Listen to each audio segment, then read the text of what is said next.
നമ്മുടെ ജൈവവള പച്ചക്കറിക്ക് വേണ്ടി തടമെടുക്കുകയാണ്.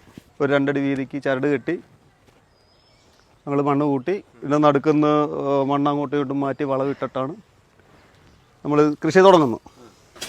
ഇതിനകത്ത് ഇതിനെ അകത്തിയിട്ട് വരം അകത്തിയിട്ട് ഇതിനകത്ത് വേപ്പിൻ പിണ്ണാക്ക്, കോഴിവെള്ളം 5 മീറ്ററിന് 1 ചാക്ക് കോഴിവെള്ളമാണ് കൊടുക്കേണ്ടത്.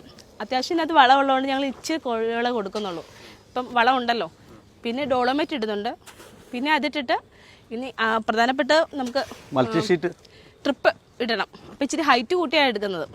എന്നിട്ട് ഇനി ട്രിപ്പിന് കൊടുത്തതിന് ശേഷമാണ് മൾച്ചിങ് ഷീറ്റ് ഇടും. മൾച്ചിങ് ഷീറ്റ് ഇടുന്നതിൻ്റെ കാര്യം വെച്ചാൽ ഇപ്പം തന്നെ കണ്ടില്ലേ, നമ്മളിപ്പോൾ ഇതിനകത്ത് വാരം എടുത്തത് ഓൾറെഡി.